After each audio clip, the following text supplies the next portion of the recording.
après Mito, la femme d'Hashirama, Kushina, la mère de Naruto, et bien sûr le légendaire 7ème Hokage, c'est au tour de sa fille Himawari de posséder la puissance du démon renard à 9 queues. Mais la différence avec ses prédécesseurs, c'est qu'il ne s'agit pas du Jinchuriki classique. Elle se rapproche d'un bijou humain à part entière. Et donc, elle n'a pas besoin de passer par des formes de Kurama moins puissantes comme le KCM1. Car notre cher Kyuubi accepte de collaborer avec elle. Et ils ont une très grande affinité, ayant même le potentiel d'atteindre le niveau du mode Baryon. Et justement dans ce nouveau chapitre de To Blue Vortex, elle nous montre l'étendue de sa puissance. Elle a même failli raser le village. Son frère Boruto quant à lui dévoile la technique secrète de sa nouvelle arme. Et sa future femme Sarada entre sur le champ de bataille. Mais la situation va empirer, avec Shikamaru qui risque de perdre sa place d'Hokage et finir en prison. Ce qui va forcer le clone de Jasensei Kashinkoji à prendre des mesures radicales. Vous serez choqués par son plan machiavélique. Les amis, le chapitre 30 de Boruto To Blue Vortex a été vraiment bon. Dans un registre différent avec moins de combat, mais beaucoup plus de stratégie, beaucoup plus de dialogue, et ça reste super intéressant. Je lui mets un bon 7,5 sur 10. La cover est pas mal, c'est pas ma préférée vu que je suis pas le plus grand fan de Mamouchi, mais j'aime bien ce qui est écrit. La folie infinie, au vu du nombre énorme de clones infiltrés dans le village. Mais quelle est la transformation ultime d'Himawari? C'est quoi le mode de Kurama le plus puissant? Quelles sont toutes les transformations de Kyuubi connues à ce jour? Que cache Kashinkoji? Et enfin, pourquoi la fin de l'ère des shinobi n'a jamais été aussi proche? Vous allez tout savoir dans cette vidéo. Salut tout le monde, c'est Abdou, j'espère que vous allez tous très bien. Les amis, c'est la première vidéo de l'année, donc je vous souhaite,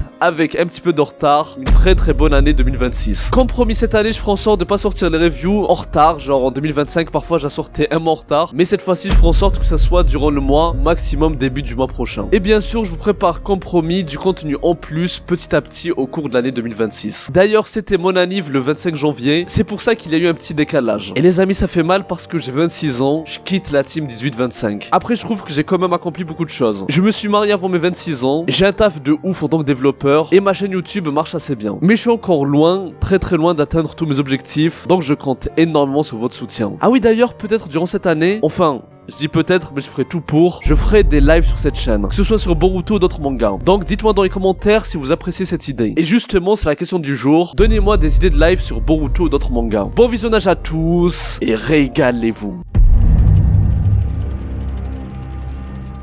Himawari dévoile la puissance de Kyuubi. Alors que Chocho réussit à vaincre 4 clones de Mamouchi avec l'aide d'Himawari et Shikadai, ils comprennent qu'il ne faut pas trop prendre la confiance, car malgré leur travail d'équipe, au moindre relâchement, Mamouchi profite pour augmenter ses clones de manière fulgurante. Il y aura alors plein de nouveaux clones qui s'apprêtaient à les attaquer. Mais c'est là que la fille du légendaire Hokage Naruto, la nouvelle Jinchuriki de Kurama, Himawari Uzumaki, passe à l'action. En mode Kyuubi, elle forme une bijudama avec ses cheveux, afin de les écrabouiller. Mais pas sûr que ce soit la meilleure solution. Attends, idiote, on est en pleine ville. Les amis, Shikadai a osé traiter la fille de Naruto d'idiote. On parle de la sœur de Boruto et la sœur de Kawaki Utsuki, et c'est notre chouchou à tous. Franchement, il mérite d'être supprimé du manga. Mais ne vous inquiétez pas, je m'occupe de son cas juste après. Par contre, là où Ok il a raison, il faut pas sous-estimer la puissance du bijudama. Himawari n'est pas encore pleinement conscient de toute sa puissance phénoménale, parce qu'une attaque pareille peut même raser un village entier. Je rappelle quand même que c'était utilisé comme des bombes nucléaires dans les guerres ninja. Même durant l'ère de Minato dans la 3ème grande guerre ninja, comme on l'a vu dans le one-shot écrit et dessiné par Kishimoto, c'était limite l'arme la plus puissante d'un village shinobi. Donc Shikadai n'a pas 100% tort, mais fais gaffe à comment tu parles à notre Himawari. D'ailleurs, le fils Shikamaru va se rattraper en nous montrant encore une fois une nouvelle technique de manipulation des ombres du clan Nara. Cette fois-ci, il va enfermer les clans de Mamouchi dans une prison d'ombre. Honnêtement, c'est une dinguerie comment il a réussi à diversifier ce pouvoir. Il utilise ce jutsu caché transmis de génération en génération au sein du clan Nara à son plein potentiel. Et là, ok, je dis bravo à Shikadai. Chocho, balance-les, projette-les dans le ciel. Chocho va porter la prison d'ombre et la jeter dans les airs. Et c'est là que notre cher Himawari entre en scène. Après avoir chargé sa bijudama, elle vise les clones multiples de Mamouchi prisonniers dans le jutsu de Shikadai et leur balance son orbe démoniaque et boum, ils finissent en poussière. C'est du très bon travail. Himawari, on est tous très fiers de toi, n'écoute pas les jaloux. Surtout que le potentiel de ce personnage est infini. Personne ne se rend compte à quel point elle peut devenir puissante. Je dis à la fin de tout le vortex, ça sera la Kunoichi la plus puissante de tous les temps, enfin en concurrence avec Sarada. À l'image de ses parents respectifs, Naruto et Sasuke, qui étaient les shinobi les plus puissants. Et justement, il faut parler de l'évolution de la puissance de la dernière Jinchuriki de Kyuubi. Himawari mode Baryon et les formes de Kurama expliquées. Je suis désolé, ça m'a échappé. Ça t'a échappé? On ne pourra pas toujours te soutenir comme à l'instant. Une fois que c'est fait, c'est trop tard, tu comprends? Bon. Faites entrer l'accusé Shikadai Nara. En fait, la pauvre Himawari s'est excusée, mais Shikadai lui a crié dessus et lui a fait la morale. Regardez comment la pauvre s'en veut. Elle est toute mimi, toute triste. Et je ne pardonne pas Shikadai qui ose faire comme si c'était eux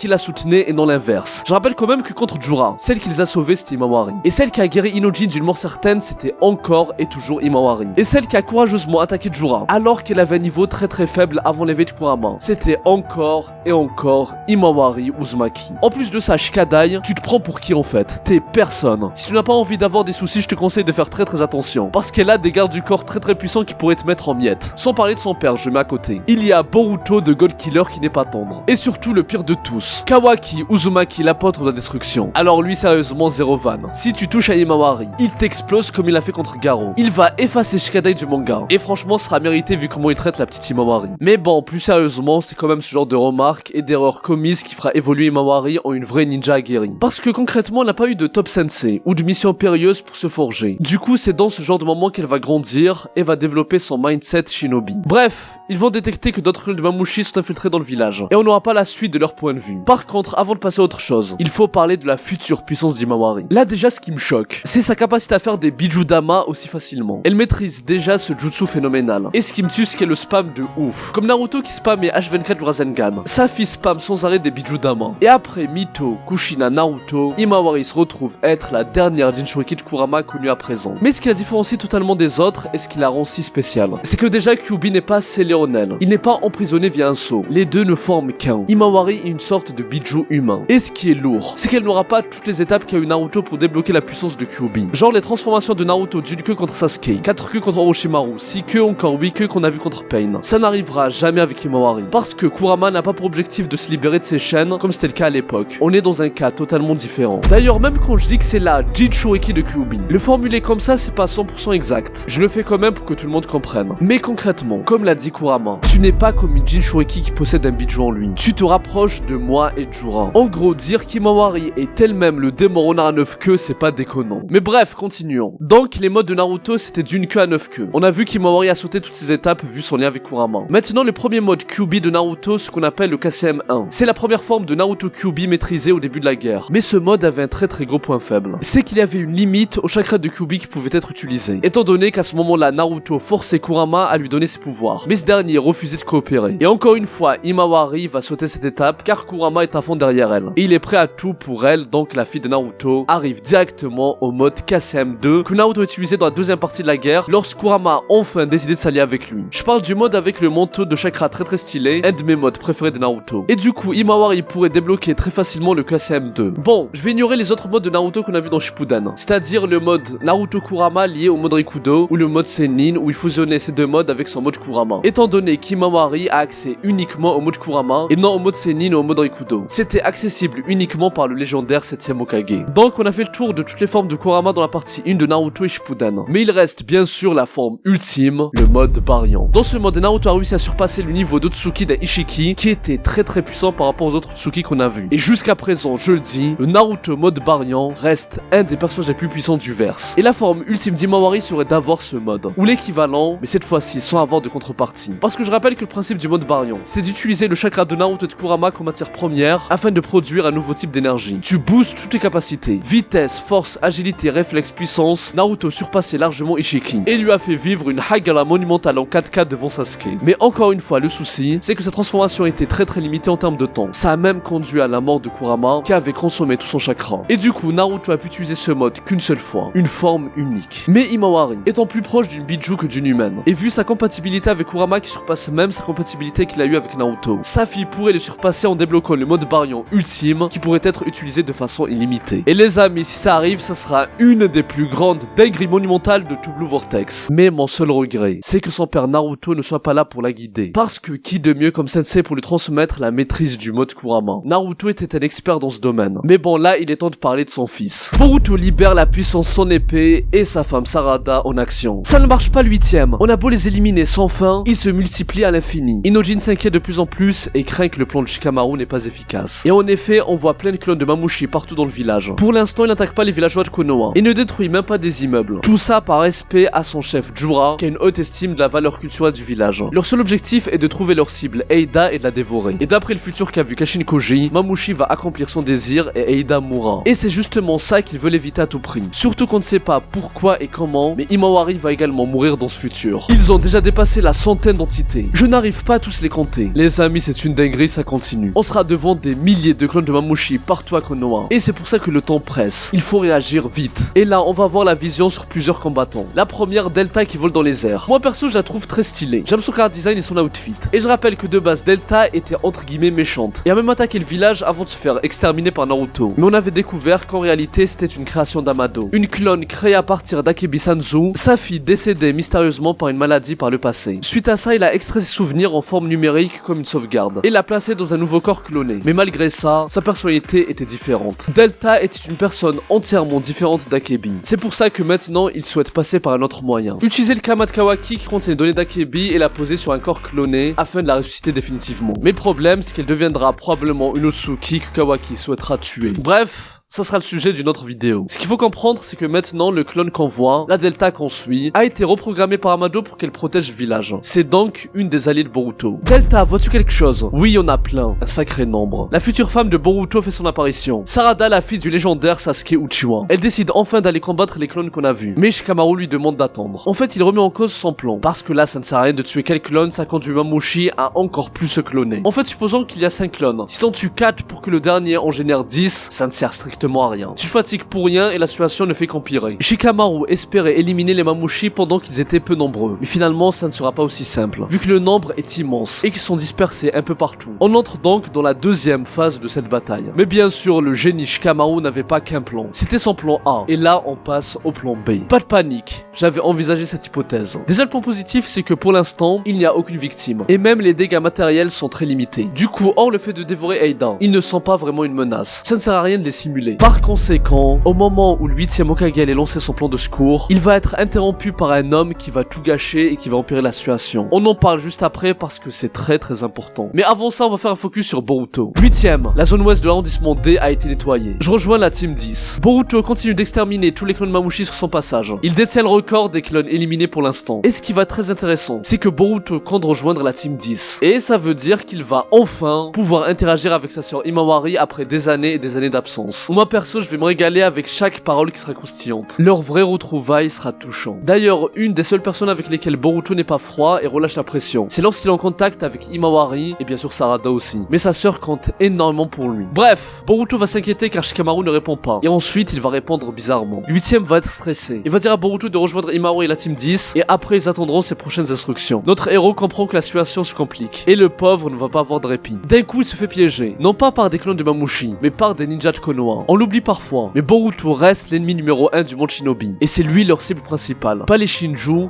mais Boruto. Ils vont prévenir l'équipe de détection qu'ils ont capturé Boruto. Ils font pitié. Ils ne savent pas à qui ils ont affaire. Un d'entre eux va faire l'erreur de porter son nouveau sabre. Et c'est là qu'on va voir la première capacité spéciale de la nouvelle arme de Boruto. Grâce à la mesure de sécurité qu'a mis Sumire. Le chakra de ce ninja va se faire absorber et il va plus avoir de force. Boruto en profite pour utiliser l'Iraishin et va récupérer son sabre. Et il va directement s'envoler en direction de la team 10. Bien sûr, il ne veut pas blesser des innocents. Des ninjas qui sont censés être des alliés, s'ils n'étaient pas touchés par l'omnipotence. Après, ce qui est drôle, c'est que Boruto dit au gars qui l'a piégé, qu'il est doué, et lui dit que s'il voit le Shijurime, il faut qu'il s'enfuit, car ça serait du gâchis s'il mourait. Bon, je sais pas quoi penser de cette scène. Je me dis que Boruto est juste trop humble. Parce que, pour moi, je vois pas un mec doué. Je vois juste un PNJ sur pattes. Un ninja Osef qui n'a même pas le niveau de Sasuke épisode 1. Ah oui, sinon j'ai l'impression que Boruto ne sera pas la star de cet arc. Ça sera d'autres personnages qui vont briller. Lui, il va juste être là pour exterminer des clones de Mamushi par-ci par-là. Mais ça ne sera pas lui qui va lui donner le coup final. Ou bien ça sera une attaque combinée de plusieurs personnes. Et justement, Daimon ne va pas tarder à entrer en scène, probablement dans les prochains chapitres. Sarada, comment se comportent les Mamushi? La future femme de Boruto fait le bilan de la situation à Shikamaru, en lui disant que les clones ne font qu'errer dans le village à la recherche d'Eida. Ils n'attaquent personne et ne détruisent rien sur leur passage. L'Hokage lui donne alors le rôle de surveillance et de le tenir au courant s'ils agissent différemment. Et les amis, c'est là que Shikamaru va devoir les quitter. Ils seront livrés à eux-mêmes. Et je vous le dis, sans le cerveau derrière cette bataille, ça pue de ouf. Mais c'est là que la fourberie d'un personnage va renverser la situation. Le plan machiavélique du clone de Jiraiya Sensei. Je te l'ai dit, je veux interroger l'Hokage, c'est son tour. Faites-le venir ici. Quelques minutes avant que Shikamaru soit interrompu, on a eu la suite des événements qu'on a eu à la fin du chapitre précédent. En fait, durant l'interrogatoire de Kubo avec Mitsuki, Konohamaru la fraude a tenté de porter la responsabilité de l'évasion de Boruto en disant que ses menottes n'étaient pas verrouillées. Mais malheureusement, il a encore flop. Parce que ça n'a fait que confirmer l'hypothèse de Kobu, l'entremetteur du Seigneur du Pays du Feu, que le coupable, la top,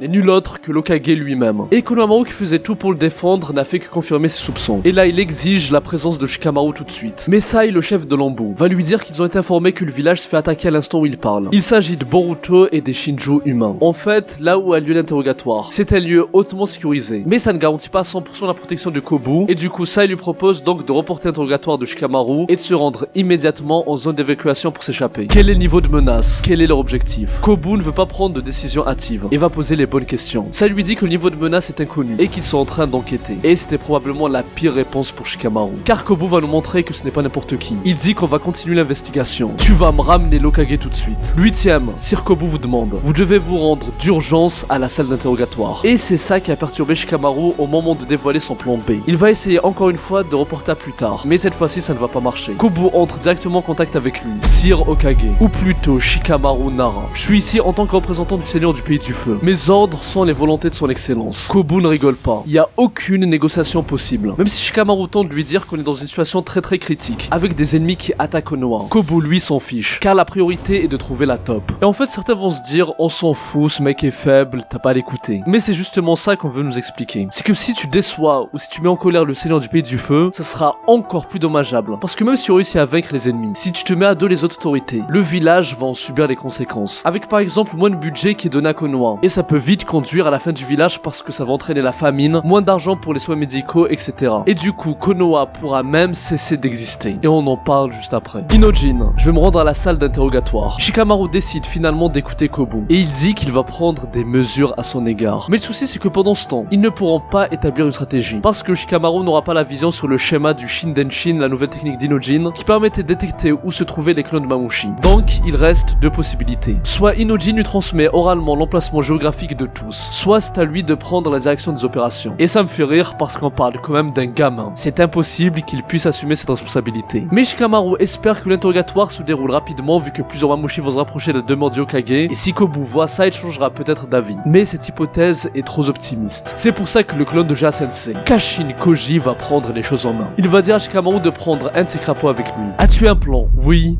En quelque sorte. Koji va d'abord demander à Inojin d'interrompre le Shindenshin. Même s'il perd la communication avec les autres, ils n'ont plus le choix. Ils doivent d'abord régler un autre problème. On va utiliser une autre technique. De son côté, Shikamaru entre dans la salle d'interrogatoire. Et il va encore vouloir dire que le temps presse et tout, mais Kobu va être clair. Ça ne sera peut-être plus son problème, car à la fin de cette discussion, il va perdre son travail. C'est-à-dire qu'il ne sera plus Hokage. En gros, il va l'envoyer au chômage et en prison. J'avais eu des doutes sur toi dès le début. Mon intuition est souvent bonne. Les amis, je vous ai dit que ce type est très perspicace et il a raison. Dans un des futurs possibles, Shikamaru aurait perdu son rôle d'Hokage bien plus tôt, dès la première fois où Kobu est apparu. Mais grâce à Kashin Koji qui savait comment il devait se comporter, il a fait en sorte de mettre des suspicions sur Konohamaru, vu que ce dernier était en train de défendre Boruto, et Shikamaru l'a laissé faire grâce à Koji qui lui avait dit ça. Mais là, finalement, après quelques jours, il réussit à mettre à nouveau la main sur le véritable traître qui aide Boruto, c'est-à-dire Shikamaru. Et alors qu'il se trouvait dos au mur, on assiste au plan machiavélique de Kashin Koji. Shintenshin, transposition. Les amis, c'est une dinguerie parce que Inojin va prendre le contrôle du corps de Kobu en passant par le crapaud de Koji. Il l'a utilisé comme une passerelle. Je vous le dis, cette nouvelle génération ne cesse de nous impressionner. Et bien sûr, je rappelle qu'il s'agit de la technique spéciale du clone Yamanaka, qui sert à transférer sa conscience dans sa cible et ainsi avoir le contrôle total du corps pendant une certaine période. Sir Kobu, qu'est-ce qui se passe? Sai va être choqué, surtout lorsqu'il va entendre les premières paroles de Kobu. Papa? Oui, il s'agissait de son propre fils qui était dans le corps de l'entremetteur du seigneur du pays du feu. Shikamaru va directement comprendre qu'Inojin a pris le dessus sur l'esprit de Kobu. Koji lui va continuer son plan en déplaçant son crapaud sur Kobu et va lui dire d'aller dehors. Inojin va ensuite très bien jouer la comédie et dans le corps de Kobu il va dire qu'il a besoin de prendre une pause à l'extérieur sans escorte. Va sur le toit. Une fois c'est rendu, Inojin ne va pas comprendre l'objectif. C'est dangereux pour Kobu vu qu'un Mamushi peut tomber sur lui. Et après un silence, Koji va balancer la phrase qu'on attendait tous. On va tuer Kobu. Les amis, ce perso est une dinguerie monumentale. Un des meilleurs persos de Double Vortex que je kiffe de ouf. Il n'est pas là à tergiverser. Tant qu'il atteint son objectif, il est prêt à tout. C'est une sorte d'anti-héros, même s'il veut le bien de la Terre. Il s'en fiche de tuer un ou deux innocents. Mais malheureusement, ça peut avoir des conséquences pire que prévu. La fin de Boruto et l'ère Shinobi. Attends Shikamaru, tu dois m'expliquer. Qu'est-ce que tu fais faire à Inojin? Shikamaru voulait s'en aller pour reprendre la main sur la bataille contre Mamushi. Mais Sai n'est pas bête. Il a directement compris que c'est Inojin qui a pris le contrôle du corps de Kobu. Il s'agit de son père. Il reconnaît ses expressions de visage et son comportement. Surtout qu'Inojin avait dit papa, juste après qu'il a repris conscience dans le corps de Kobu. Sai va enfin apprendre la vérité. Et honnêtement, j'ai hâte de voir sa réaction. Est-ce que ça deviendra un nouvel allié ou pas? Honnêtement, c'est très compliqué à dire. Parce que Sai est très fidèle à Konoha. Et de base, j'aurais dit que non. Il n'acceptera pas de s'allier à Boruto qui est censé avoir tué Naruto. Mais vu que là, son propre fils est impliqué, ça sera très difficile de faire la part des choses. Mais je pense quand même que Shikamaru va trouver le moyen de le convaincre. J'espère en tout cas qu'il va servir à quelque chose parce que ce perso est devenu fade. C'est plus un outil scénaristique qu'un perso à part entière. Un perso à fonction qui fait juste acte de présence. Limite, sa femme Ino est 100 fois plus intéressante et utile que lui depuis le tout début de Boruto. Du coup, j'espère qu'il va se rattraper et sortir de son rôle de PNJ. Tu peux sauter si tu veux. Les amis, revenons sur la situation la plus croustillante. Le grand Kashin Koji est sans aucune pitié. Il demande à Inojin de sauter du toit. Oui, il veut forcer Kobu à se suicider. C'est une dinguerie à quel point il est sans cœur. Il dit qu'au pire, ils diront que voilà, il a paniqué à cause de Mamushi et qu'il est tombé comme un con. On pourra dire ce qu'on veut. Inojin va bien sûr être contre ce plan parce que de 1, ça reste un gamin au cœur pur. Et de 2, il a grandi dans une ère de paix. C'est pas comme son père qui a fait partie de l'Ombu, qui a connu à quel point les missions ninja pouvaient être cruelles. À quel point tu pouvais aller loin pour le bien du village. Dans la génération de Boruto, on grandit sans conflit, sans problème. Ils n'ont pas connu la guerre comme toutes les générations de ninjas qui les ont précédés. Écoute, je n'ai pas l'intention de discuter de morale. Réfléchis de façon rationnelle. Kobu est un ennemi et un obstacle. Koji ne veut même pas débattre. Actuellement, il n'y a que lui et Inojin qui sont au courant de ce qui se passe. Il ne restera donc aucune preuve. Après, je trouve quand même ça dur de demander à un gosse de 15 ans de se suicider avec le corps d'un autre. Ça montre à quel point la morale de Koji est assez perchée. Et ce qui est d'autant plus dur, c'est que concrètement, Kobu n'est pas vraiment un méchant. C'est plutôt un obstacle, car il fait menace au poste d'Hokage de Shikamaru et perturbe la bataille contre Mamushi. Mais en réalité, il ne fait que son travail. Et le pauvre, c'est parce qu'il fait un peu trop bien son travail qu'il risque de perdre la vie. Bref, Inojin va refuser de sauter. Du coup, Koji va utiliser la seconde option. Toi là-bas, tu connais une femme au nom d'Eida. Comme l'avait prévu Shikamaru, les Mamushi se sont introduits dans la demeure du Hokage. Et ça arrange Kashin Koji qui va attaquer Mamushi via son crapaud. Et comme expliqué précédemment, autant les clones de Mamushi ne te font pas de mal si tu ne fais rien. Mais si tu oses être hostile, ils n'hésiteront pas une seconde à t'ôter la vie. Et Koji le sait. C'est pour ça qu'il a fait en sorte que Mamushi va voir Kobu comme une menace qu'il faut tuer. Il va se multiplier en cyclone et va s'attaquer à Kobu. Qu'est-ce qui te prend? Tu veux mourir ou quoi? Mais c'est exactement ce qu'il voulait. Et le chapitre va finir avec Koji qui va dire bien, c'est parfait. Je le dis, je kiffe ce personnage. Il faut remercier Kashin Koji pour tout le divertissement qu'il nous propose à chaque chapitre. Il apporte tellement au scénario, c'est abusé. Il souhaite atteindre son but par n'importe quel moyen. Mais maintenant, il reste à savoir comment va réagir Inojin, pris entre la morale et la raison. Mais les amis, j'en reviens pas. C'est quand même une dinguerie de demander à un gosse de 15 piges, je le répète, de se suicider dans le corps du numéro 2 du pays du feu. Ça peut quand même traumatiser Inojin à vie. Bref, tout ça peut nous mener au pire futur, où il fait d'attaquer voire tuer Kobu, le représentant du seigneur du pays du feu. Ça aura des conséquences gravissimes pour le village de Konoha. En fait, là c'est fini. On aura forcément la colère du seigneur qui va s'abattre sur eux. Parce qu'il y a que 2 scénarios, et les 2 sont catastrophiques pour Konoha. Le premier, Kobu se fait tuer, et là le seigneur du pays du feu va péter un câble et sera fou de rage. Parce qu'en plus Konoha n'arrive pas à choper l'assassin du 7ème Hokage. Il leur envoie son bras droit et ils ne sont même pas capables de le protéger, et va même les suspecter. Vu que de base Kobu était parti pour enquêter et comprendre comment et pourquoi Boruto s'est échappé. Ça va donc semer le doute sur Konoha. Et du coup, Shikamaru sera le premier à tomber. Deuxième option, Kobu survit. Et c'est pas mieux. Ça signifie clairement que Shikamaru était la top. Et il le dira à Ikkyu Madoka. Et du coup, là c'est finito pour lui. Il n'y a donc pas de bonne finalité. Koji ne fait que repousser le problème. Et les amis, la toute première phrase de Boruto du futur dans l'anime prend tout son sens. L'ère des shinobi est révolue. On sait que d'une certaine manière, Kawaki sera responsable de quelque chose de grave, vu que Boruto va lui dire qu'il ne s'attendait pas qu'il aille aussi loin. Et Kawaki lui répond qu'il va l'envoyer rejoindre le 7ème Hokage, et dans la situation actuelle, ça veut dire qu'il va l'envoyer dans la dimension du Daikuten, où le temps ne s'écoule pas, comme il voulait le faire à la fin de la partie 1. Ah oui d'ailleurs, beaucoup l'oublient, mais c'était une scène très rapide à la fin de la partie 1. Après que Kawaki ait envoyé Naruto et Hinata dans la dimension du Daikuten, avant de décider de tuer Boruto, il a d'abord essayé de transférer dans cette dimension également, mais ensuite, il a décidé de le tuer. Et peut-être que dans le futur, il repartira sur son plan A, c'est-à-dire de tenter de mettre Boruto dans la dimension du Daikuten. Mais bref,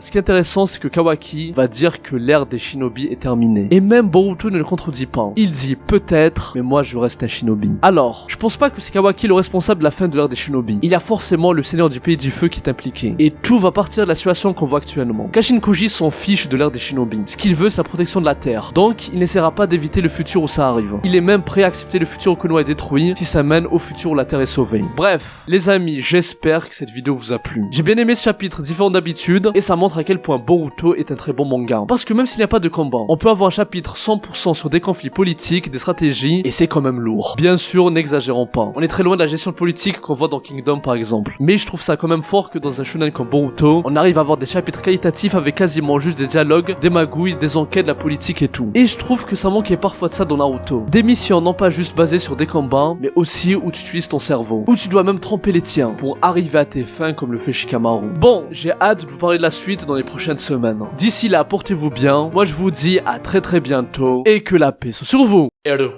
Psy, Konkuru.